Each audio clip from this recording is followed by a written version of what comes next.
तो आज हम लोग बात करने वाले हैं लियो सेमेनोविच वाइगोत्स्की के बारे में, जो कि सोवियत कालीन रूस में एक महत्वपूर्ण मनोवैज्ञानिक थे। और खास करके बच्चों के विकास के बारे में जो उनकी धारणाएं हैं वो काफी महत्वपूर्ण है। जैसे पियाजे के धारणाओं को महत्वपूर्ण माना जाता है, उसी तरह से वाइगोत्स्की, लेकिन दोनों के विचारों में काफी समानताएं भी हैं। तो वाइगोत्स्की के विचारों के संदर्भ में आज हम लोग कुछ समझने की कोशिश करेंगे। पहली बात जो इन्होंने वाइगोत्स्की ने अपने सिद्धांत के रूप में स्थापित करने की कोशिश की, वो थी कि जो माइंड, यहाँ ब्रेन और माइंड को हम लोग डिफ्रेंशिएट कर लेते हैं। मुझे लगता है पहले भी हम लोगों ने कभी इसकी बात की होगी। Brain is a physical structure and mind is you can से काइंड ऑफ सॉफ्टवेयर और the imagery or the things that develop through time। जैसे कि हम लोग कहते हैं कि न्यूरॉन्स के कनेक्शन बनते हैं, उन कनेक्शंस के थ्रू जो हमारे दिमाग का स्ट्रक्चर तैयार होता है, जो कि एक पर्टिकुलर आइडिया या किसी बड़े कॉन्सेप्ट के गिर्द बनता है।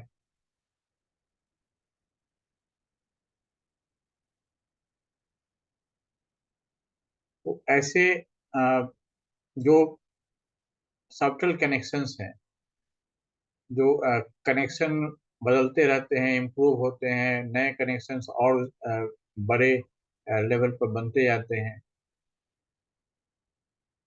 वो उनको हम लोग उसको हम लोग माइंड कहते हैं। जबकि ब्रेन क्या हुआ, जो फिजिकल स्ट्रक्चर है अलग अलग, उसको ब्रेन कहते हैं।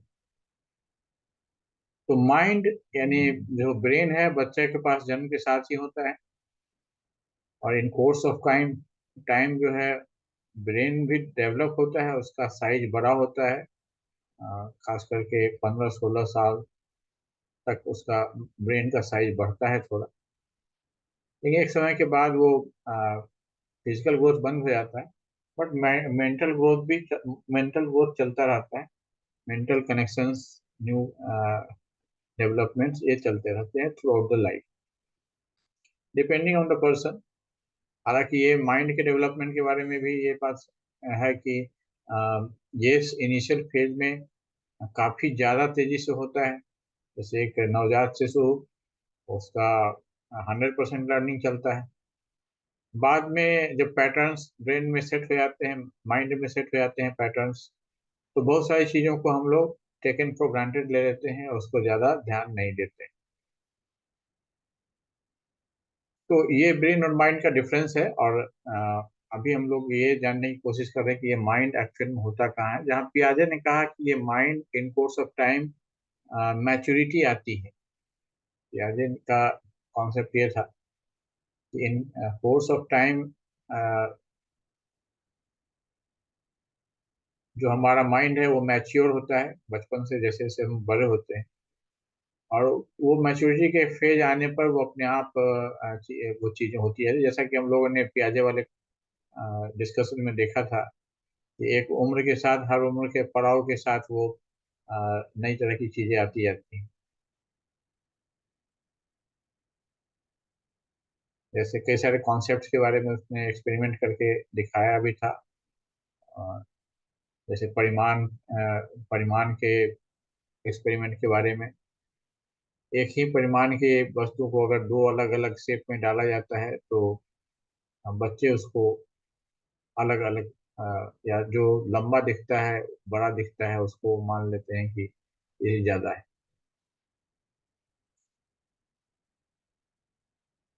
तो इस तरह की चीजें, इस तरह का कॉन्सेप्ट वाइगोत्स्की का, चूंकि ये दोनों कभी मिले नहीं थे और संभवतः इन दोनों ने हालांकि पियाजे ने बाद में वाइगोत्स्की का काम देखा, लेकिन वाइगोत्स्की ने पियाजे का काम देखा या नहीं इसके बारे में कोई स्पष्ट प्रमाण नहीं है। तो पियाजे बाद में वाइगोत्स्की के बहुत सारे काम को काफी अप्रिशिएट करते थे और इस बात का अफसोस करते थे कि हम लोग अगर मिलते तो बहुत सारी चीजें जो मुझे समझने सोचने में बहुत लंबा समय लगा, और बहुत सारी चीजें जो वाइगोत्स्की और अच्छा कर सकते थे, तो ये बढ़िया होता और हम लोग एक लीप्स एंड बाउंड्स में हमारा डेवलपमेंट होता। तो जो भी हो, इनका जो सिद्धांत है ये कहता है कि जो माइंड का डेवलपमेंट है ये सोशल कंडीशन में होता है।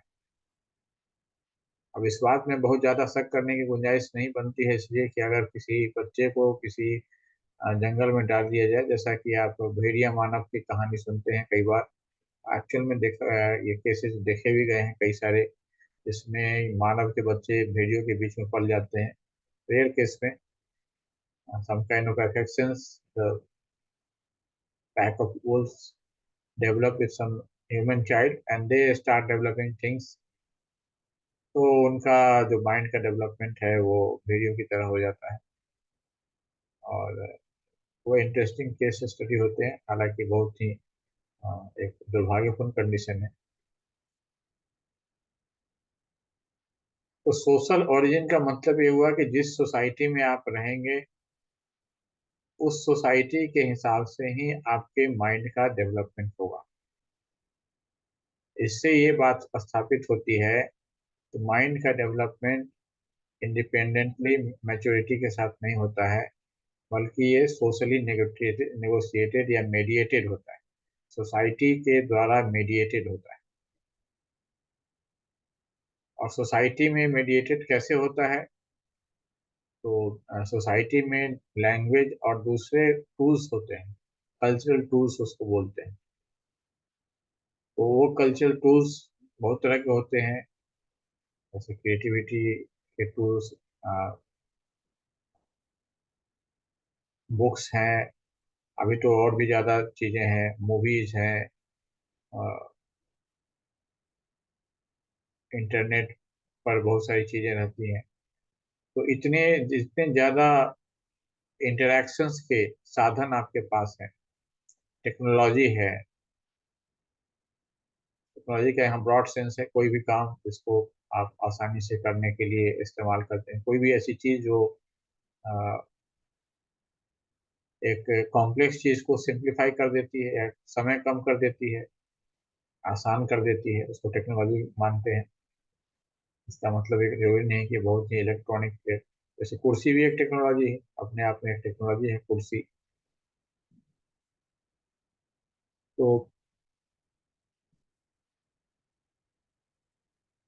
इस तरह का कोई भी टूल जो आपकी क्रिएटिविटी को सहायता देता है या कुछ आपको थिंकिंग प्रोसेस को सहायता देता है, ऐसे टूल्स आपके माइंड के डेवलपमेंट में सहायता करते हैं। और ये टूल्स कहाँ होते हैं? तो इस सोसाइटी में पहले से मौजूद होते हैं। जब बच्चा ग्रो करना शुरू करता है तो सोसाइटी में इन टूल्स के साथ इंटरेक्ट करता है, चाहे वो प्रत्यक्ष लोगों के माध्यम से हो या अप्रत्यक्ष चीज़ों के माध्यम से हो। आप देखते हैं कि छोटे बच्चे जो भी चीज़ मिल जाए सबके साथ खेलने की, उसके साथ अ, अपनी ढींगा मस्ती करने की कोशिश करते हैं, जिससे कि उनका अपना एक जो मेंटल डेवलपमेंट है वो प्रभावित होता है। तो इसमें जो मेडिएशन है, ये मेडिएशन बहुत इंपॉर्टेंट रोल प्ले करता है। तो मेडिएशन यानी जो कल्चरल टूल की हम बात कर रहे हैं, वो कल्चरल टूल मेडिएट करता है उनके डेवलपमेंट को। लेकिन कल्चरल टूल देने पर भी, जैसे कि अगर किसी 7वीं कक्षा के बच्चे को इंटर क्लास के मैथ की किताब दे दी जाए, तो कल्चरल टूल तो उसके हाथ में होगा, लेकिन वो उसको उपयोग नहीं कर सकता है या सीख नहीं सकता है। जो मैथमेटिकल नोटेशंस हैं, मैथमेटिकल नोटेशंस उसमें वो उसके लिए ज़्यादा कॉम्प्लेक्स हैं, उसके जोन, उसके लर्निंग के जोन से, जिसके लिए यहाँ एक टर्म इन्होंने ये टर्म दिया, और ये बहुत एक इम्पोर्टेंट देन मानी जाती है थ्योराइजेशन में, लर्निंग के थ्योराइजेशन में। इसको कहा जाता है जोन ऑफ प्रॉक्सिमल डेवलपमेंट। जो बच्चा है और जो किसी चीज को सीखने की कोशिश कर रहा है, उस चीज का डेवलपमेंट तो बहुत ज्यादा हो चुका है, लेकिन वो बच्चा उसका कितना सीख सकता है, तो वो उसका प्रॉक्सिमल डेवलपमेंट का आ, या उसकी पोटेंशियल का इंडिकेटर है कि यहाँ तक वो सीख सकता है। तो जो हमारे करिकुलम बनाए जाते हैं, कोर्स बनाए जाते हैं, तो आप देखेंगे कि करिकुलम फ्रेमवर्क में ये दिया जाता है कि 7th क्लास में, 8th क्लास में से एक एवरेज बताया जाता है कि इतना अटेंड करना चाहिए। तो ये न तो बहुत लो रखा जाता है, न बहुत हाई रखा जाता है, इसको मिडिल पॉइंट में रखा जाता है। ये एवरेज स्टूडेंट को ध्यान में रख करके उसको डिजाइन किया है। तो ये मतलब वो कहीं ना कहीं इंडिकेट करता है कि कहाँ तक वो जा सकते हैं, इस उम्र के बच्चे इस कल्चर इन्वायरमेंट में कहाँ तक वो जा सकते हैं।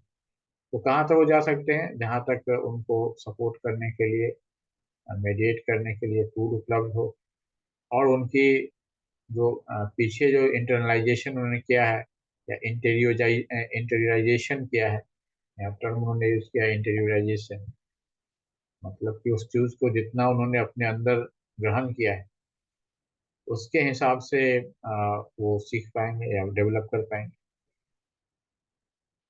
इसी तरह से वाइगोत्स्की ने प्ले के सिग्निफिकेंस को काफी इम्पोर्टेंस दिया, क्योंकि प्ले के दौरान बच्चे न केवल स्किल सीखते हैं, बल्कि स्ट्रेटजीज सीखते हैं, मैनिपुलेशन स्किल्स सीखते हैं, ग्रुप वर्किंग सीखते हैं, दूसरों के हिसाब से सोचना सीखते हैं, दूसरों के हिसाब से अपनी आप पर रिफ्लेक्ट करना सीखते हैं, इमोशनल मैनिपुलेशन सीखते हैं,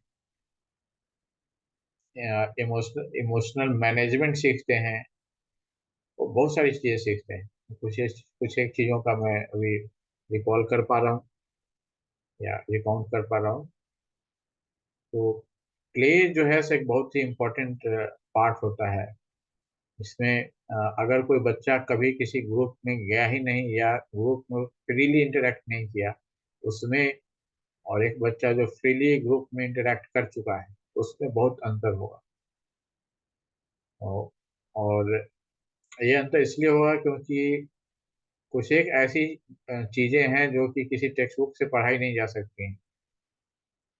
इसमें जैसे फेस रीडिंग, आप एक फेस रीडिंग, यानी आप दूसरे के फेस को देख करके बताते हैं कि ये आदमी अभी क्या सोच रहा है, मतलब कि आपके बारे में क्या सोच रहा है, क्या इमोशन, मतलब इमोशनली, मैं माइंड रीडिंग की बात नहीं कर रहा हूँ, जैसे आजकल बहुत से बाबा लोग बता देते हैं आपके दिमाग में क्या चल रहा है, मैं उसकी बात नहीं कर रहा हूँ। मैं ये बात कर रहा हूँ कि आ, आप फेस देखते हैं और आप ये समझते हैं कि कोई आदमी अगर आपकी तारीफ कर रहा है तो सच में तारीफ कर रहा है या क्या कर रहा है। तो अब फेस पर क्या एक्सप्रेशन है, क्या मॉकिंग का एक्सप्रेशन है, तो ये चीजें आप किसी किताब में नहीं पढ़ा सकते। तो ये चीजें आपको लोगों के साथ इंटरेक्ट करके सीखनी होती है। रियल इंटेंशन क्या है, वर्बली क्या बोल रहा है, बाद में आपको धक्का लगता है, आपने ट्रस्ट किया, ट्रस्ट टूटा, there are so many things जो कि बच्चे जो है सो केवल प्ले के दौरान ही सीख सकते हैं। ये किसी किताब में या मम्मी पापा के भाषण में ये सब से नहीं होता है। The student and people have to feel, actually आपको जाना पड़ता है। इसके अलावा भी वाइगोत्स्की के वर्क बहुत ही कम समय रहे, और कई बार लोग आश्चर्य करते हैं कि इतने कम समय में उन्होंने इतना वर्क किया। काफी ब्रिलियंट व्यक्ति थे। मात्र 40 के लगभग उनका जीवन काल था, और उन्होंने बहुत सारी चीजों पर काम किया। जैसे आप यहाँ देख रहे हैं, psychology of art, higher mental functions, philosophy of science, learning and human development, concept formation, interplay between language and thought development, और ऐसी बहुत सारी चीजें थी। विभाग से अ, रशिया का जो माहौल था उस समय, सोवियत रूस का, हालांकि ये एक तरह से इन्होंने, ये बहुत ही डिवोटेड कम्युनिस्ट थे, और इनके सीरियसली इन्होंने मटेरियल बेस की खोज की। भौतिक आधार, माइंड का भौतिक आधार क्या है, इसकी खोज की। लेकिन शायद आपको पता हो कि स्टालिन के समय में इनके राइटिंग्स को बैन कर दिया गया था। जब तक स्टालिन जिंदा रहा, उसने इनके राइटिंग्स को सोवियत रूस में प्रचलित नहीं होने दिया गया। और उस समय, जैसा कि हर जगह होता है, एक दिन डिस्कशन के दौरान हम लोगों ने मैंने कहा था कि जो अ, वामपंथी या जो कम्युनिस्ट विचारधारा है, वो ये मानती है कि जो इस तरह की चीजें होती हैं, अ, जिसमें एक आदमी दूसरे पर अपनी सत्ता स्थापित करना चाहता है या उसका शोषण करना चाहता है, ये केवल कल्चरल नहीं है। इसके और भी कई सारे डायमेंशन हैं। तो जो भी हो, वाइगोत्स्की ने केवल कल्चरल डायमेंशन को एक्सप्लोर किया और एक स्ट्रॉन्ग थ्योरी के रूप में इसको स्थापित करने की कोशिश की। हालांकि उसके समय के जो दूसरे उनके कम्युनिस्ट साथी थे, उनको इनकी बात पसंद नहीं आई, या उनको उन्होंने इसे ईगो कर लिया, क्योंकि ये बहुत ही जेन्यून वर्क करना चाहते थे, और वो उसके हिसाब से एक अलग पर्सपेक्टिव में काम कर रहे हैं। तो इस कारण से इनके वर्क को ज़्यादा तवज्जो बहुत लंबे समय तक नहीं दिया गया, और खास करके वेस्टर्न वर्ल्ड में इनके विचार को आने में काफी लंबा समय लग गया इस इन सब कारणों से। तो इस तरह का बहुत सारा चीज है। जैसे हायर साइकोलॉजिकल फंक्शन पर उनकी जो थ्योरी है, जो कि इंटरपर्सनल कनेक्शन और एक्शन, सोशियो कल्चर इन्वायरमेंट में जो एक्शन लिए जाते हैं, जो लैंग्वेज, कल्चर, सोसाइटी और टूल यूटिलाइजेशन से जुड़े हुए हैं, उसके आधार पर ये डेवलप हुआ है। मतलब हायर जो हमारे फंक्शन है, जैसे क्रिएटिविटी हुआ, जैसे इवेल्युएशन की कैपेसिटी है, तो ये सब हायर साइकोलॉजिकल फंक्शन है। तो ये कैसे होता है? तो इसमें बहुत सारी चीजें काम करती हैं, जिसमें कि जो सोशल कल्चर इन्वायरमेंट है, उसमें जिसमें कि लैंग्वेज, कल्चर और सोसाइटी, इन सब का हम कैसे, इन टूल्स का उपयोग हम लोग कैसे करते हैं, उसके इन्फ्लुएंस में, उसके इंटेंसिटी से हायर जो साइकोलॉजिकल फंक्शंस हैं वो काम करते हैं। बाद के समय में वो काफी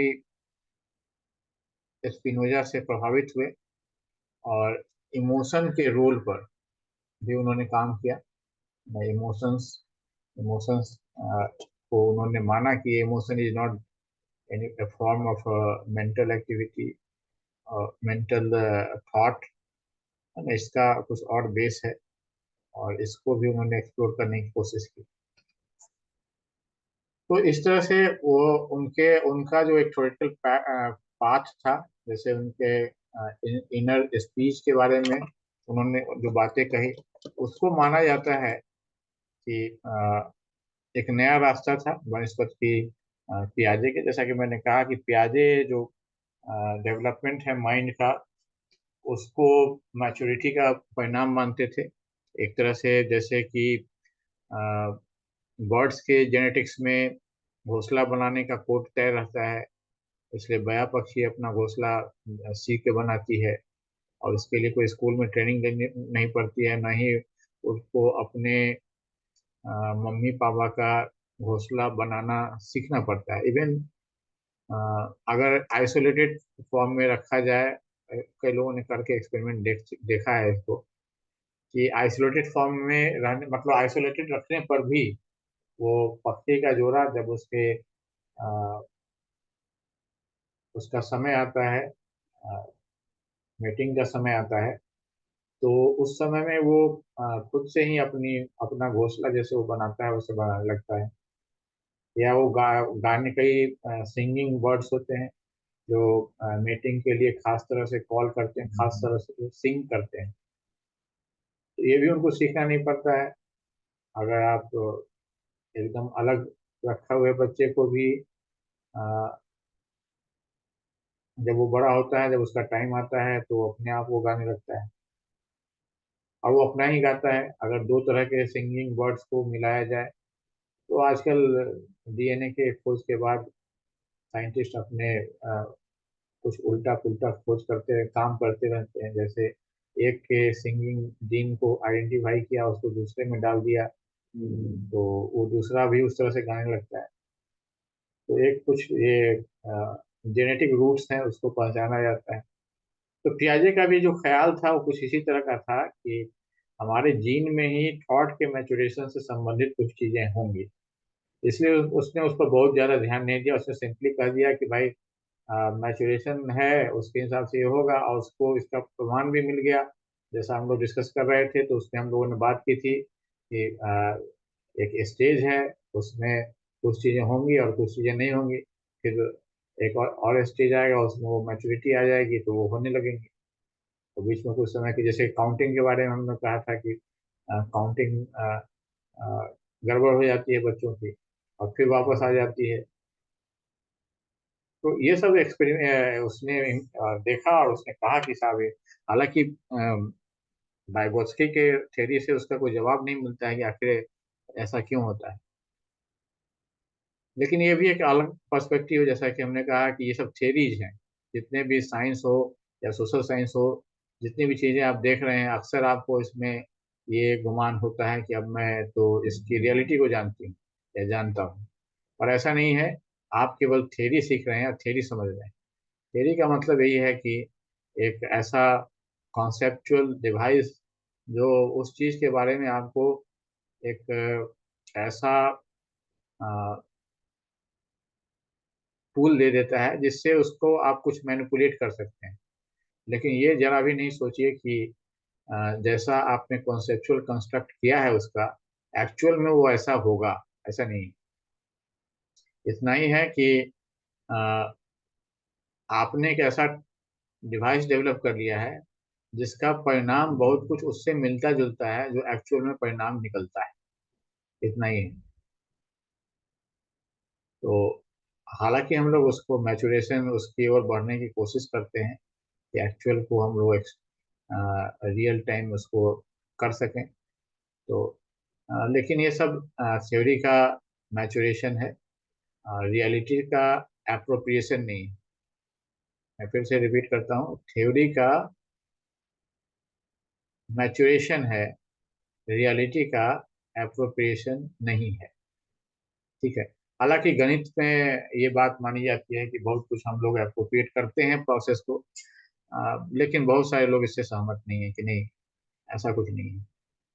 बल्कि हम लोग बस अपना एक फ्रेमवर्क हम बना रहे हैं, और उस फ्रेमवर्क से बहुत सारी चीजें हमारी एक्सप्लेन हो जा रही है, इतना ही है।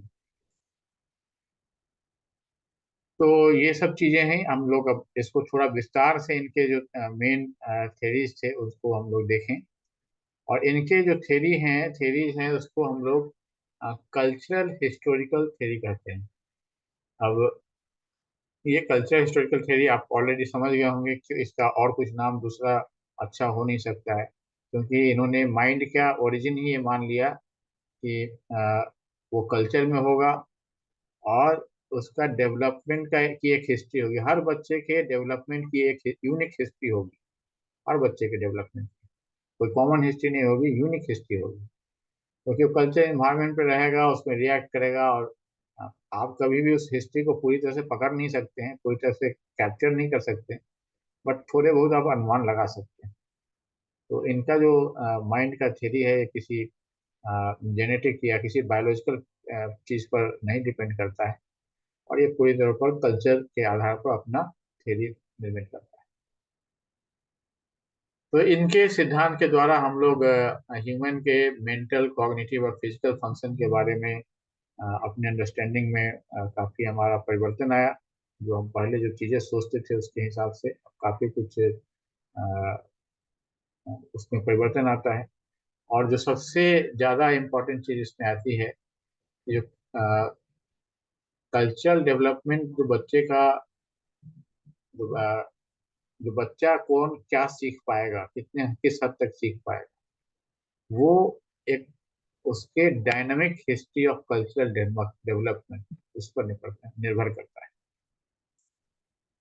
और ये जो डेवलपमेंट है, ये ब्रॉडर ब्रॉडर कंटेक्स्ट में भी होता है, अ, जहाँ पर कि जो उस कम समुदाय की अपनी एक हिस्ट्री है, एक पैटर्न है, डेवलप टूल्स हैं, और उस बच्चे के जो पर्सनल एक्सपीरियंसेस हैं, जिसमें उन टूल्स को अपने अंदर वो कितना इंटरलाइज करता है या इंटेरियराइज करता है, इन दोनों चीज पर डिपेंड करता है। यानी पहले तो किसी चीज को इंटेरियराइज करने के लिए वो चीज आपके एनवायरनमेंट में अवेलेबल होनी चाहिए। जैसे आप अच्छे से समझते हैं कि सिटी में रहने वाला बच्चा, एक गांव में रहने वाला बच्चा, दोनों के स्किल्स और चीज़ों में डिफरेंस होगा। क्यों होगा? क्योंकि यहाँ पर जितने तरह के कल्चरल टूल्स अवेलेबल हैं उसके पास, उस तुलना में गांव में वो कल्चरल टूल्स अवेलेबल नहीं है। तो इसलिए वो इंटरलाइज करने का अगर दो बच्चे में इक्वल कैपेसिटी है, शहर और गांव के बच्चे में, तो भी जो शहर का बच्चा है वो ज़्यादा चीज़ों से एक्सपोज होगा, तो उसके इंटरलाइजेशन में ज़्यादा चीज़ें हैं। और जो गांव का बच्चा है, कैपेसिटी सेम है, लेकिन उसके इंटरलाइजेशन में तुलनात्मक रूप से कम चीज़ें हैं। तो इन दोनों चीज़ों के आधार पर ये बातें हम लोग करते और समझते हैं।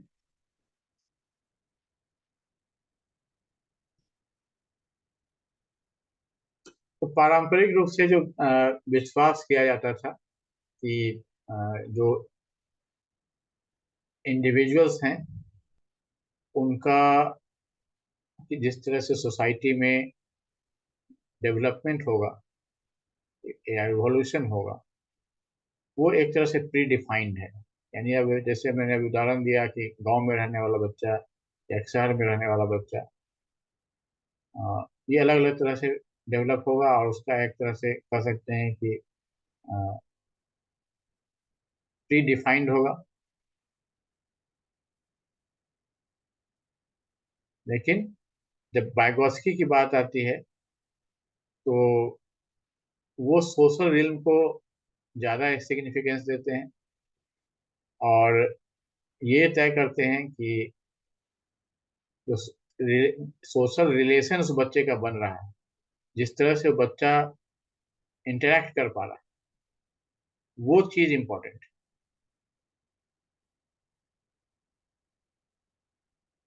जैसे कि अगर ये मान लिया जाता है कि कोई बच्चा है, वो सोच सकता है, आर्ग्यू कर सकता है, तर्क कर सकता है, ये नेचुरली आ जाए।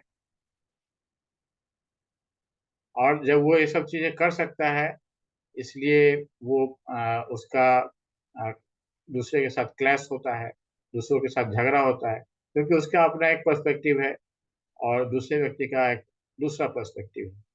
लेकिन बायगॉस्की इसके उलट ये कहते हैं कि ये डिबेट होता है, इसलिए ये थिंकिंग का प्रोसेस डेवलप करता है। Debate actually faster thinking, and जो मेंटल फंक्शंस है, इसकी सहायता से डिबेट के कारण ये मेंटल फंक्शंस ज़्यादा डेवलप होते हैं। तो ये चीज़ आप इन दोनों के अंतर में, मतलब इसको आप पियाजे और वाइगोत्स्की के अंतर के रूप में भी देख सकते हैं कि पियाजे इसको मानते हैं कि बच्चा जो है नेचुरली सोचेगा, आर्गुमेंट करेगा, रीजनिंग करेगा, और अकॉर्डिंगली वो क्लास का होता है, उसका क्लास ऑफ इंटरेस्ट होता है, तर्क देता है। आप देखते हैं बच्चे जब झगड़ते हैं तो एक दूसरे के खिलाफ स्ट्रॉन्ग आर्गुमेंट्स देते हैं, स्ट्रॉन्ग रीजनिंग देने की कोशिश करते हैं कि इसने ऐसा किया है, ये किया है, ये चाहता है, रिफ्लेक्ट करते हैं। तो अब पियाजे जहाँ कहते हैं कि ये पियाजे की थ्योरी में जो बात है वो ये कहती है कि ये चीज जो है इसमें नेचुरली डेवलप हुआ है और इसके कारण ये क्लैश हो रहा है।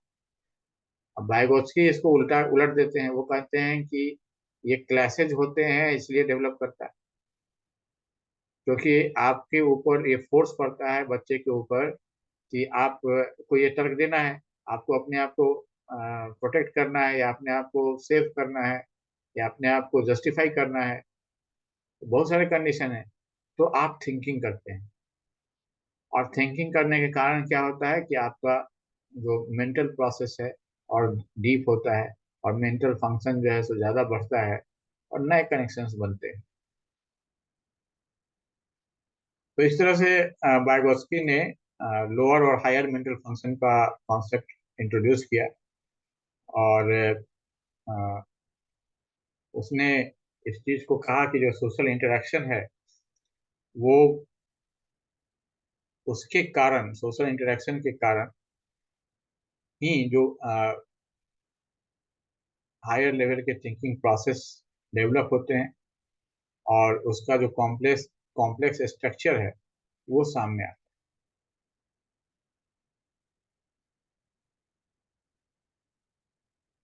और इसके अ, उदाहरण के लिए वो कहते हैं कि जैसे कोई एक सिंगल वर्ड है, तो एक सिंगल वर्ड हम लोग कोई यूज करते हैं। जैसे मान लिया, जैसे हमने कहा कि पाव ऑफ ए लायन, एक शेर का पंजा।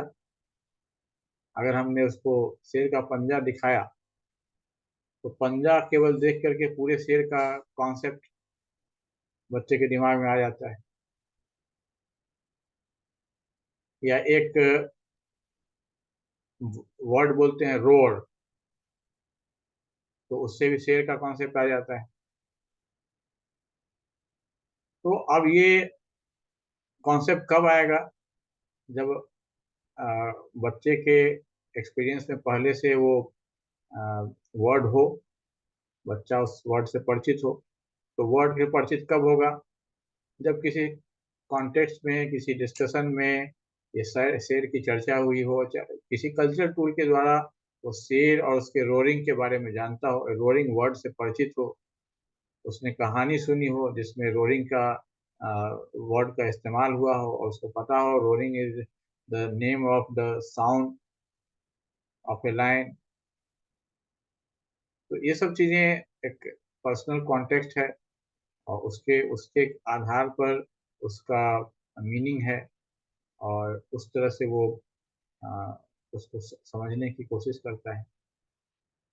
तो ये इस तरह के डिफरेंट डायमेंशंस इसमें आते हैं, जो कि वाइगोत्स्की ने इसको रखने की कोशिश की। तो इस तरह से एक जो उसने इंटरनलाइजेशन के प्रोसेस के बारे में चर्चा की कि कोई भी चीज जो कल्चर उसके बच्चे के इन्वायरमेंट में उपलब्ध है, सोशल कल्चर इन्वायरमेंट में उपलब्ध है, वो चीज बच्चा जिस हद तक उसको इंटरनलाइज कर पाता है, जितना उसको अपने अंदर एक्सेप्ट कर पाता है, और ये समझ पाता है कि ये चीज कैसे होती है ना, तो उसको उतना ही वो प्रोसेस जो है उसके लर्निंग का, उसके अंडरस्टैंडिंग का, उस सीमा तक वही उसकी सीमा होती है, जिस सीमा तक वो किसी चीज को जानता है कि how how how to use. तो जैसे उदाहरण के लिए साइकिल चलाना सीखना। जैसे कि जब साइकिल चलाना आप सीखना शुरू करते हैं तो पहले तो आपको साइकिल पर बैठना सीखना पड़ता है, और ये सीखना पड़ता है कि बैठ करके जब आप एक स्थिर साइकिल को मूव देते हैं तभी आप उस साइकिल पर बैलेंस में रह सकते हैं। आप स्थिर में एक साइकिल को स्टैंडिंग पोजीशन में नहीं रख सकते हैं। तो ये stability in movement, how to be stable by moving, ये चीज लर्न करनी होती है। तो ये किसी थ्योरेटिकल इससे नहीं होती है, ये आपके अनुभव से बाहर होता है जब तक आप साइकिल चलना सीखते नहीं।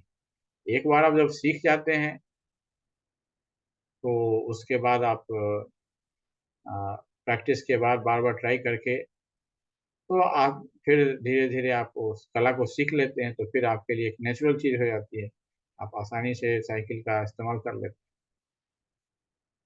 तो इंटरनलाइजेशन क्या हुआ? ये इंटरनलाइजेशन जो है, जो बैलेंसिंग एक्ट है, वो बैलेंसिंग एक्ट कैसे होता है, बॉडी का पोजीशन क्या होना चाहिए, ये एक ट्रायल एंड एरर के द्वारा आपके ये कॉन्शियस माइंड में नहीं आता है।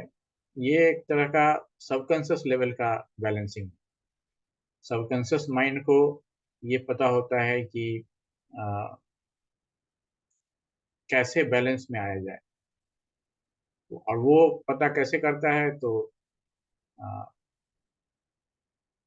बार बार ट्रायल एंड एरर में जो सक्सेस, जब जब जब उसको सक्सेस होता है उसको रिकॉर्ड करता है। बार बार जो ट्रायल एरर में जितने सक्सेस वाले रिकॉर्ड्स होते हैं, उस रिकॉर्ड्स को जब स्ट्रेंथन हो जाता है वो रिकॉर्ड, वो सक्सेस का, तो उस तरह से वो उसको कैप्चर कर लेता है, अपने अंदर इंटरलाइज कर देता है कि मूवमेंट में आपको कैसे रहना है। फिर वो धीरे धीरे बॉडी को रिलैक्स करना भी सीख लेता है। इसी में फर्दर जो प्रोसेस है उसको हम लोग एप्रोप्रिएशन बोलते हैं। एप्रोप्रिएशन का मतलब है कि अब आप देखते हैं साइकिल चलाना सीख लिया तो कुछ बच्चे उस पर तरह तरह के करतब करना सीख लेते हैं। जैसे मैं बचपन में याद करता हूँ तो साइकिल का अगला चक्का उछालना, चलाते चलाते झटका देके ऊपर की ओर उछालते थे। तो अब ये कुछ बच्चों के द्वारा ये एक अ, आप कह सकते हैं कि अप्रोप्रिएशन है, इसको एक एग्जाम्पल है। क्योंकि आपको तो चलाना सीखना है, उछालने का कोई सिग्निफिकेंस नहीं, तो जस्ट टू शो ऑफ कि हम ये भी कर सकते हैं। तो अ, हम साइकिल केवल चलाना नहीं सीख रहे हैं। अब बच्चे शो ऑफ करने के लिए एक हाथ से साइकिल चलाते हैं, तो दूसरा जो है सो दोनों हाथ छोड़ के साइकिल चलाते हैं। तो ये डेंजरस क्रिएटिविटी का जो एक्सपेरिमेंट है, इसको आप अप्रोप्रिएशन कर सकते हैं कि ये जो इंटरनलाइजेशन, जब आपको एक बार बैलेंस आ जाता है, कॉन्फिडेंस आपका बढ़ जाता है, तो फिर आप उसका तरह तरह का एक्सपेरिमेंट करते हैं, तरह तरह से आप उसमें नई चीज़ें जोड़ते हैं। तो और फिर आप अंदर से एक बहुत ही कॉन्फिडेंट राइडर बन जाते हैं, जो आपको लगता है कि I can handle cycle in any way, बहुत ही कॉन्फिडेंटली। हाँ, तो कई बार ओवर कॉन्फिडेंट होता है, बहुत सारी चीज़ें आप सोच लेते हैं और एक्चुअल में वैसा होता नहीं है रियलिटी में। और उसका कारण ये होता है limited exposure to challenges. Challenges का लिमिटेड एक्सपोजर हो तो आप ऐसा सोच सकते हैं। इसका अ, जैसे मैं अभी एक हाल का एग्जांपल देता हूँ कि पर्सनल एग्जांपल देता हूँ कि एक बार मैं अभी कुछ समय पहले बनारस गया था। तो पानी का धार नीचे था और मुझे पानी तक पहुंचना था कुछ डालने के लिए उसमें। तो I take take is normal कि ये ढाल वाली जमीन है, लेकिन उबड़ खाबड़ थी, कहीं ऊंचा कहीं नीचा ऐसा था। तो मुझे लगा कि इसमें क्या है, बहुत सिंपल है, इसमें नीचे उतरना है। तो I started casually, but then I felt the challenges. आप कहाँ पैर रख रहे हैं, और वो पैर, आपके पैर का एक पैर रखने के बाद जो दूसरा पैर जाएगा, वो कैसे बैलेंस होगा अगर आप उसको जब एक्सपीरियंस करेंगे तो उसमें एक जगह मेरा पैर ट्विस्ट भी हो गया, मैं स्लिप भी कर गया और नीचे बैठ गया। तो ये क्यों हुआ? क्योंकि इस चैलेंज को या तो बहुत पहले कभी फेस किया हो, लेकिन रियल कंडीशन में पिछले कई दशकों से तो हम लोग प्लेन जमीन में चलते हैं, हम लोग पहाड़ी लोग तो है नहीं कि जिसको ढाल वाली जमीन पर चढ़ने या उतरने की आदत हो। तो इसलिए हम ओवर कॉन्फिडेंट हो जाते हैं कि ये तो कुछ नहीं है, बस कर लेंगे। तो खैर जो भी हो, कहने का अर्थ ये है कि आप ओवर कॉन्फिडेंट हो सकते हैं, लेकिन जब आप एक बार उस अनुभव से नए चैलेंज को आप सक्सेसफुली पूरा कर लेते हैं तो आपका कॉन्फिडेंस बढ़ जाता है। तो ये जो इंटरनलाइजेशन है, ये एप्रोप्रिएशन, ये उस तरह से एक्सपैंड होता जाता है और आप अपने लिए अपने नए नए अपने मन में अपने लिए नए नए जो आप कह सकते हैं कि मेडल्स जोड़ते जाते हैं कि मैं ये भी कर सकता हूँ, मैं ये भी कर सकता हूँ, मैं एक हाथ छोड़ के साइकिल चला सकता हूँ, दोनों हाथ छोड़ के साइकिल चला सकता हूँ, साइकिल को मैं जंप करा सकता हूँ। Many things you can add.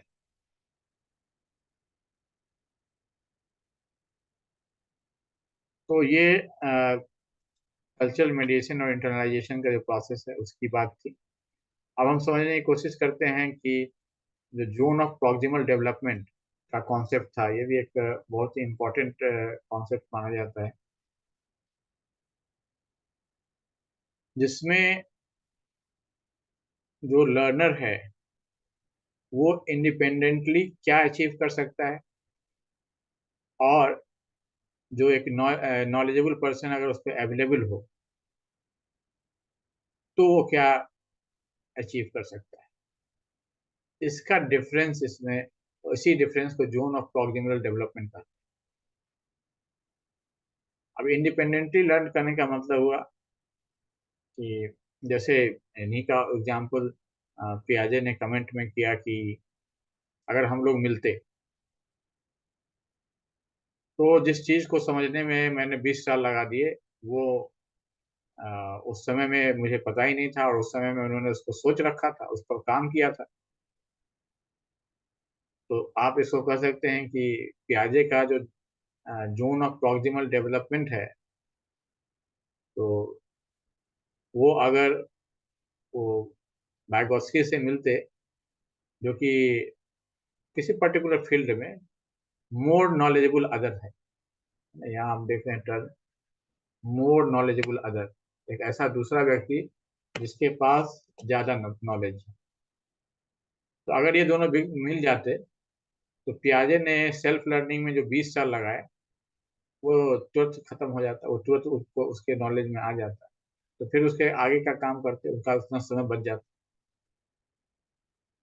तो यही बात जो है जोन ऑफ प्रॉक्सिमल डेवलपमेंट है, अ, ये इसी कॉन्सेप्ट को दिखाता है कि एक बच्चे में पोटेंशियल कितना है, और वो सेल्फ से अगर उसको पूरा करने की कोशिश करे, और खास करके आज के समय में जब नॉलेज सीखने के लिए इतना ज़्यादा है कि ये लगता है कि ख़त्म ही नहीं होगा, सीखने के लिए इतना कुछ है। तो ऐसे समय में अगर किसी को सेल्फ पर छोड़ दिया जाए कि खुद से करके सीखे, तो उस बच्चे का डेवलपमेंट कम होगा, या उसकी परिस्थिति ऐसी है, मार्जिनलाइज ग्रुप है। मैंने देखा कि कुछ बच्चे, बीएड के कुछ बच्चे थे, मार्जिनल सेक्शन से बिलोंग करते थे। तो उनसे मेरी बात हुई तो उन्होंने कहा कि इंग्लिश पढ़ते हैं, और इंग्लिश इंग्लिश इंग्लिश में ऑनर्स नहीं था। तो बात बात में उसने बताया कि सारा कुछ याद कर जाते हैं। तो ये तो बहुत ही यू कैन से कि too much laboursome process है, इसमें आप सारा कुछ याद कर जाते हैं। होना तो ये चाहिए कि आप एक तरफ अपना एक्सप्रेशन का स्किल डेवलप कीजिए और दूसरी तरफ कॉन्सेप्ट को समझिए। कॉन्सेप्ट को समझिए और अपने लैंग्वेज में उसको एक्सप्रेस कर दीजिए, इतना ही करना है। लेकिन अगर कोई नॉलेजेबल पर्सन नहीं है तो आपको क्या समझ में आएगा? आप कहेंगे कि बस यही करना चाहिए जो लिखा लिखा है, इसको रिकॉर्ड कर लेंगे और उसको फिर प्रोड्यूस कर देंगे, जहां भी डिमांड करेगा उसको हम प्रोड्यूस कर देंगे। Simple process. तो कहने के लिए तो सिंपल है, लेकिन करने के लिए बहुत कठिन है और बहुत ज़्यादा लेबर सम है, बहुत ज़्यादा एनर्जी कंज्यूम करने वाला है और बहुत ज़्यादा स्ट्रेस देने वाला है। कितना चीज़ आदमी याद करेगा उस तरह से? तो जो भी हो, ये जो जोन ऑफ प्रोक्सिमल डेवलपमेंट है, ये बेसिकली इसी चीज़ के लिए है। और जो आज के टेक्नोलॉजी का जो प्रॉमिस माना जाता है, इसने अधिकांश लोगों के लिए या सभी लोगों के लिए चीज़ें अवेलेबल करा दी हैं। अब आप ये एक्सक्यूज नहीं दे सकते कि मैं तो गांव में रहता हूँ जी, हमारा तो कुछ है नहीं। अब ये एक्सक्यूज नहीं दे सकते। अगर आप अलर्ट हैं तो आपके लिए चीज़ें उपलब्ध हैं। हाँ, वहाँ भी गाइडेंस की जरूरत पड़ती है। कोई बताने वाला होना चाहिए कि यहाँ मिल जाएंगी, ये चीज़ें मिल जाएंगी या ये अच्छी हैं। You have to explore. आप सेल्फ भी एक्सप्लोर कर सकते हैं, लेकिन कोई बताने वाला मिल जाए तो ज़्यादा बढ़िया है, ज़्यादा आसानी से काम हो। तो आपका जितना पॉसिबिलिटी है, मतलब आप में पोटेंशियल जितना है, उसको आप रियलाइज करते चलें तो आपकी लर्निंग फास्ट होगी। तो ये मॉडर्न जो कॉन्सेप्ट है जिसमें कि लर्नर सेंट्रिक एजुकेशन की बात होती है, उसके हिसाब से ये बहुत ही इम्पोर्टेंट कॉन्सेप्ट है। ये हर एक इंडिविजुअल का जो जोन ऑफ प्रॉक्सिमल डेवलपमेंट है, जेड पी डी जो है, सो यूनिक होगा। उसके अंदर क्या पोटेंशियल है, वो कितना जा सकता है, वो यूनिक होगा और उसके हिसाब से उसका डेवलपमेंट होगा। और वाइगोस्की का कहना है कि अ, किस ग्रुप के बीच में बच्चा रह रहा है, इससे ही वो प्रभावित होता है कि वो अपने पूरे पोटेंशियल को प्राप्त कर पाएगा या नहीं कर पाएगा। जैसे अभी कॉन्टेक्स्ट में मैं देखता हूँ कि अच्छे बच्चे हैं, अच्छे बच्चे मतलब कि अच्छा बच्चा हम लोग को कहने की आदत हो गई है। अच्छे बच्चे से मेरा मतलब है कि जिसमें पोटेंशियल है, इंटेलिजेंस है, कैपेबिलिटी है, लेबर करने की कैपेबिलिटी है, लेकिन वो एक ऐसे ग्रुप में है जो कि एक अलग व्यू पॉइंट है उसका, जिसमें चीज़ों को एंजॉय करो, जैसे ज़्यादा मतलब वो सीरियस एक्टिविटी से दूर है, अगर ऐसे कहा जाए। सीरियस एक्टिविटी से वो दूर रहता है, ज़्यादा सीरियस चीज़ें करने से बचना चाहता है। ऐसे ग्रुप में अगर अ, उस इस तरह का बच्चा जो जिसमें पोटेंशियल ज़्यादा है या ज़्यादा बेहतर करने की क्षमता है, तो ऐसा बच्चा अगर ऐसे ग्रुप में पड़ जाता है तो अ, उसके पोटेंशियल का रियलाइजेशन नहीं हो पाता है। तो ये जो एम के ओ है, जो कि कोई एम के ओ मतलब मोर नॉलेजेबल अदर, और जो कि उससे बड़ा कोई भी व्यक्ति हो सकता है, उसके साथ का कोई व्यक्ति हो सकता है, या किसी किताब में या इंटरनेट पर, ऐसा कोई भी चीज हो सकता है जो कि उस बच्चे को या तो गाइड कर सकता है या मिस गाइड कर सकता है, दोनों चीजें हो सकती हैं।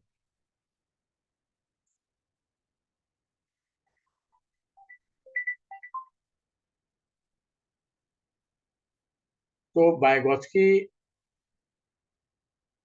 का जो जेडपीटी है, ये एक कॉग्निटिव डेवलपमेंट के बारे में एक काफी डायनामिक नेचर का एक थ्योरी प्रस्तुत करता है या अंडरस्टैंडिंग प्रस्तुत करता है, जिसमें कि कोई भी चीज़ फिक्स नहीं है। बच्चे में क्या पोटेंशियल है, अकॉर्डिंगली वो क्या सीख सकता है, उसके हिसाब से वो अपने आप को एक्सपेंड करता है।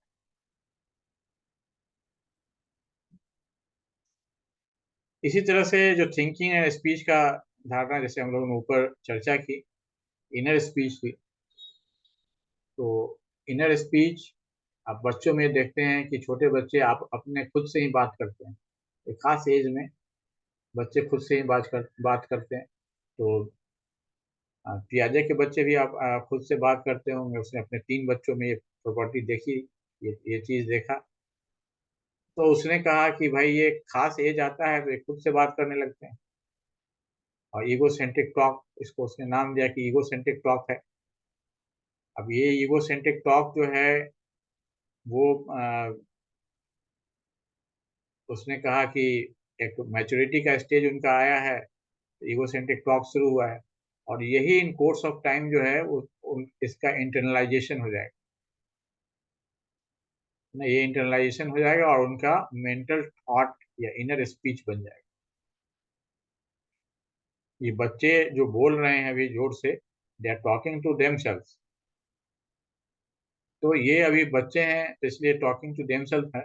बाद में यही चीज वो मन में बोलने लगे तो यही इनर स्पीच बन जाएगा, द सेम प्रोसेस।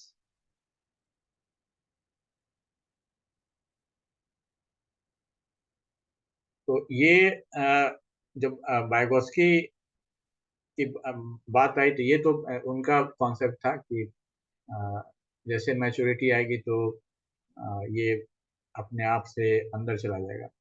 बायगोस्की इसको उल्टा कहते हैं कि सोसाइटी में जो चीजें बच्चा देखता है उसको इंटरनलाइज करता है और उसी को एक्सप्रेस करता है थिंक आउट लाउड करके। सोसाइटी में जो चीजें देखता है उसको इंटरनलाइज किया और फिर उसको स्पीक आउट लाउड करता है, जिससे कि वो जो इंटरनलाइजेशन है और ज़्यादा स्ट्रेंथन हो जाता है और ज़्यादा मजबूत हो जाता है। तो धीरे धीरे इन कोर्स ऑफ टाइम ये स्पोकन लैंग्वेज से अलग होता जाता है, इन द सेंस कि आप जब मन में सोचते हैं तो उसका कोई लॉजिकल कोऑर्डिनेशन होना जरूरी नहीं है, लेकिन जब आप बोलेंगे तो उसका लॉजिकल कोऑर्डिनेशन होना जरूरी होता है। तो इसके वो बहुत सारे फीचर्स उसके अलग होने लगते हैं। तो ये इनका कॉन्सेप्ट है।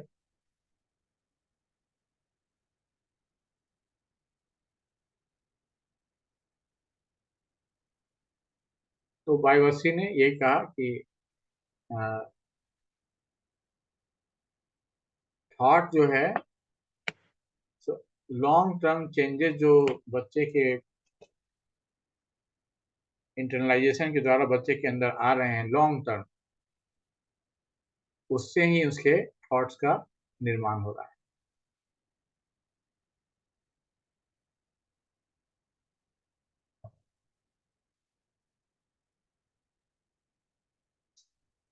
तो ये इनके जो मेन मेन मुख्य चीजें थी उसको हम लोगों ने समझ ली। अब इसका एक मॉडर्न जो अभी के समय में पियाजे के सॉरी बाइगोस्की के कॉन्सेप्ट का जिस रूप में डेवलपमेंट हुआ है उसका बहुत ही ब्रीफ में हम लोग एक छोटी चर्चा कर लेते हैं। ये जो अभी वर्तमान समय में इसको कल्चरल हिस्टोरिकल एक्टिविटी थ्योरी,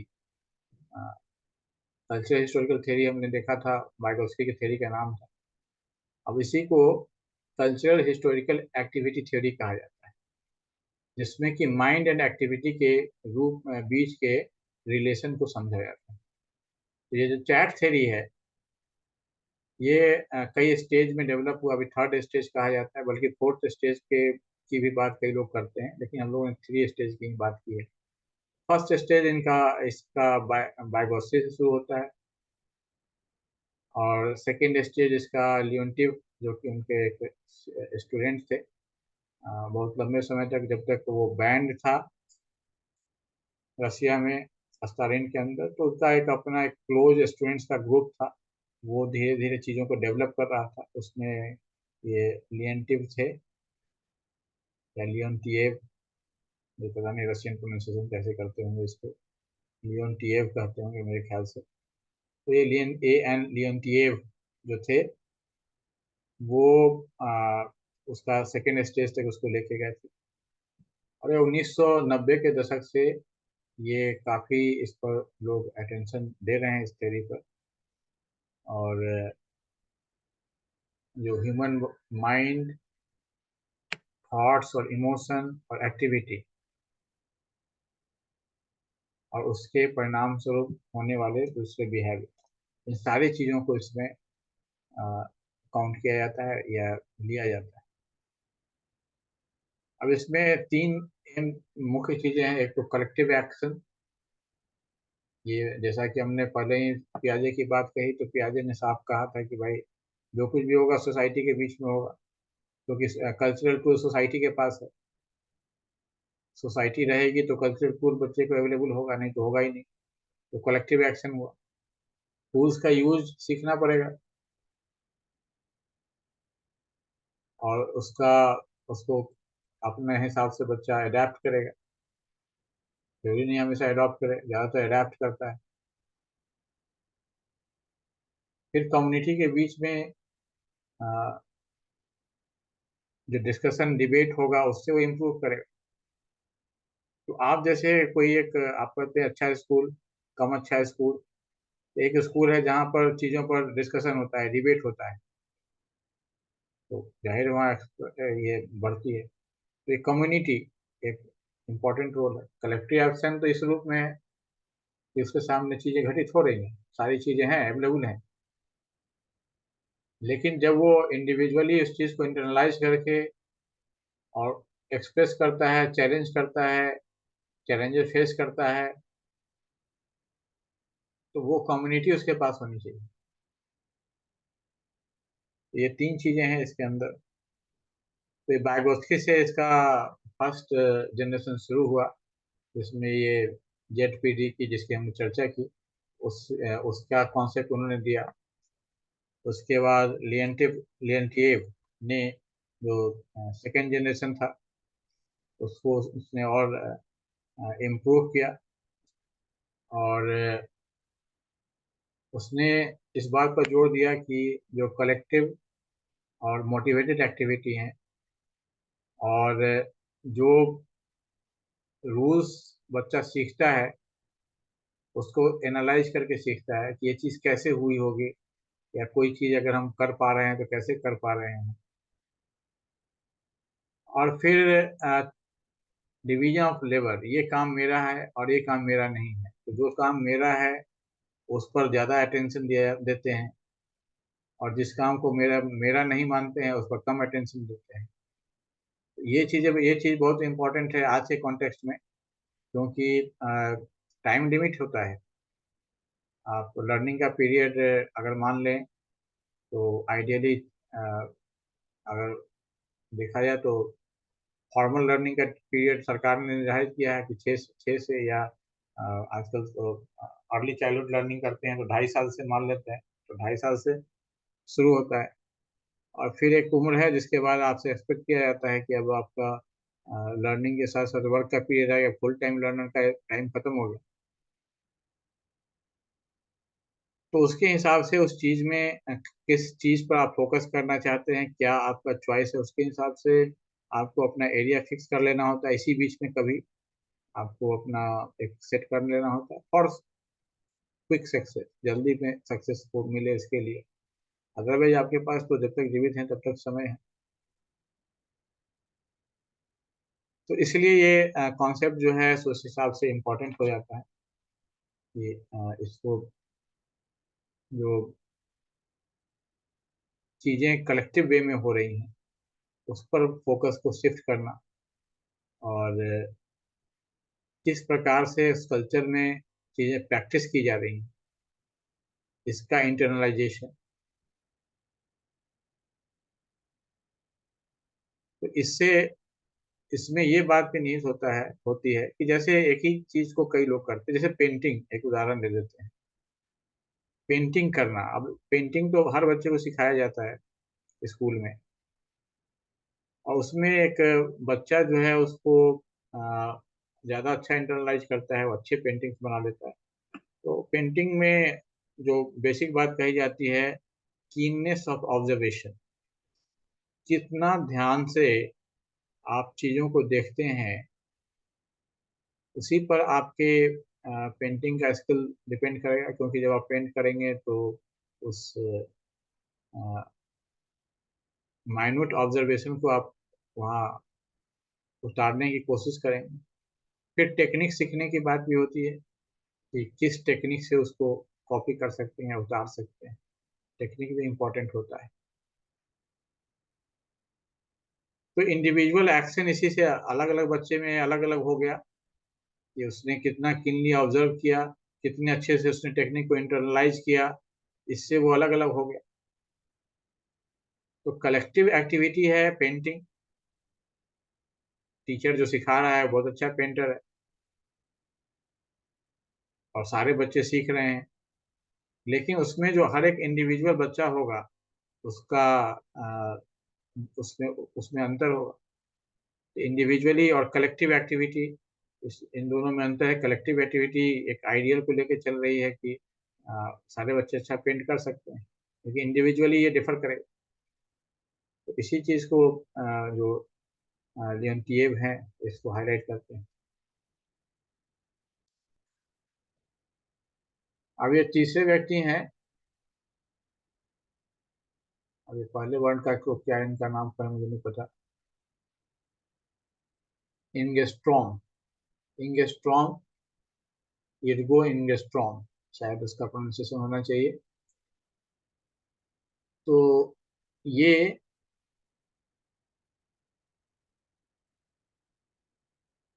1990 के दशक के बाद के समय में इस एरिना में इन्होंने अपना ध्यान केंद्रित किया और इसमें ये मल्टीपल एक्टिविटी सिस्टम को इंट्रोड्यूस करते हैं।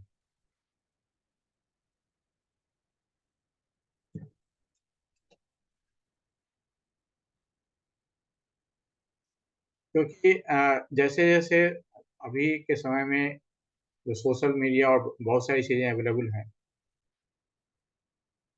तो किसी भी चीज़ के बारे में आपके पास बहुत लेयर्स ऑफ इंफॉर्मेशन है। पहले जहाँ किताब में कुछ बातें लिखी होती थी आप उसको पढ़ के विजुलाइज करके शांत हो जाते थे। अब वहाँ उसी चीज़ के बारे में कुछ वीडियोज हैं, कुछ उनके लाइफ के भी वीडियो हैं, कहीं उसकी लाइफ हिस्ट्री है। तो बहुत सारी चीज़ें एक साथ हो रही हैं। तो जो हम कहते हैं एक्टिविटी की, जो हम बात कर रहे हैं कॉमन एक्टिविटी की, तो कॉमन एक्टिविटी उस चीज़ से संबंधित ढेर सारा है। अब उसमें आप कितनी चीज़ों से एक्सपोज हो पाते हैं,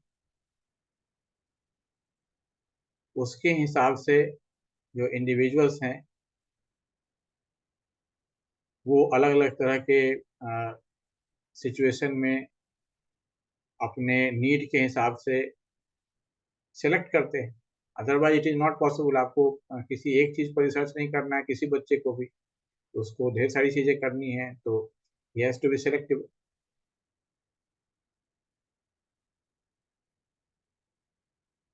तो उसके हिसाब से उस इंडिविजुअल का जो स्पेसिफिक जोन है वो निर्धारित होता है, किसी जोन में हमें सीखना है। जैसे अब कलाम साहब, मान लीजिए उदाहरण के लिए लेते हैं। अब कलाम साहब के लिए बारे में जानना है तो 9th क्लास के बिहार टेक्स्ट बुक कमेटी के बुक में माय चाइल्डहुड एक चैप्टर दिया होगा। और एक बच्चा उस किताब को, उस चैप्टर को पढ़ता है, कलाम साहब के बचपन की बात पढ़ता है। फिर अब कलाम साहब के बारे में उसका इंटरेस्ट है तो वीडियोज देखता है। तो विंग्स ऑफ फायर के बारे में वो समझता है, जानता है। पर केवल नाम सुना था, लेकिन विंग्स ऑफ फायर में और क्या चीज़ें हैं वो उसको पता चलती है इंटरनेट पर अगर वो सर्च करता है। फिर दूसरे स्पीचेस देखता है, फिर कलाम साहब के और दूसरे कामों के बारे में जानता है। तो इस तरह से उसका जो डिफरेंट जो एक्टिविटीज हैं जो ऑलरेडी अवेलेबल हैं, तो जब उसका उसके उसके साथ एक्सपोजर होता जाता है तो वैसे वैसे उसका इंडिविजुअल लर्निंग जो है, इंडिविजुअल उसका उसकी समझ जो है वो बढ़ती जाती है। तो इसलिए अब ये जो थर्ड जनरेशन है ये इस चीज पर फोकस करना चाहता है कि एक व्यक्ति का एक्टिविटी सिस्टम कैसे काम करता है। अब एनालिसिस करने की बात ये नहीं है कि क्या चीजें अवेलेबल हैं या चीजों को किस तरह से रखा जाए। जो पेडागोगी का चैप्टर होता है कि किस तरह से बच्चे के सामने प्रस्तुत किया जाए। अब इनके हिसाब से एनालिसिस का मामला ये है कि बच्चों का एक्टिविटी सिस्टम किस किस टाइप से काम करता है और उस टाइप से क्या हम उनके सामने जो लर्निंग की अलग अलग चीजें हैं उनको हम अवेलेबल करा सकते हैं।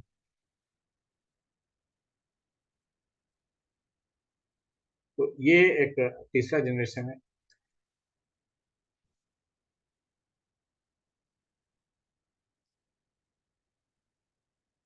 तो अब इसके फोर्थ जनरेशन खास करके नए क्योंकि ऑनलाइन टूल्स इतना डेवलप हो गया है तो उसका ये फोर्थ जनरेशन भी आ रहा है धीरे धीरे। अभी पूरा आया नहीं है तो उसका फ्रेमवर्क कुछ कुछ आने लगा है। तो खैर ये सब चीजें थी हम लोगों ने इसको समझा। हाँ एक इंटरेस्टिंग चीज मुझे मिली जो कि वीआईपी चैट बाइकोस्की के चीजों को याद करने का एक तरीका है कि बाइकोस्की का जो मुख्य कॉन्सेप्ट है वो क्या है। तो वीआईपी चैट। अब वीआईपी चैट क्या है। वी फॉर बाइकोस्की। उनके लिए जो कॉन्सेप्ट था सबसे इम्पोर्टेंट बात थी कि इंटरेक्शन होना चाहिए। सेंट्रल कॉन्सेप्ट है। और दूसरा सेंट्रल कॉन्सेप्ट है कि proximal development. P stand for zone of proximal development जो कि बच्चे के करेंट एबिलिटी और पोटेंशियल जो एबिलिटी है उसके बीच के गैप को रिप्रेजेंट करता है कितना उसको भर पाता है। तो ये वीआईपी हो गया।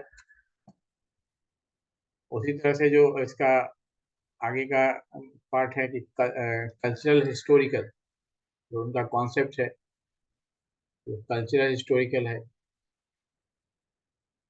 और उस हिसाब से ह्यूमन माइंड उस कल्चरल हिस्टोरिकल का कितना बात कितनी चीज ग्रास्प कर पाता है। इसलिए ह्यूमन माइंड हो गया chat H for human mind. A for activity. तो जो भी एक्टिव एंगेजमेंट बच्चा करता है एक्टिविटी के माध्यम से उतना ही वो सीख पाता है। जो एक्टिविटी वो नहीं कर पाता है वो नहीं सीख पाता है। एक्टिविटी में यहाँ का मतलब केवल फिजिकल एक्टिविटी से नहीं है। किसी चीज को पढ़ना भी एक एक्टिविटी है देखना ये सब एक्टिविटी है। और फिर टूल हम लोगों ने कल्चरल टूल्स के बारे में देखा। तो वीआईपी चैट अगर आप याद रखते हैं तो इनके जो मेन कॉन्सेप्ट्स हैं इस वीआईपी चैट के अंदर हैं।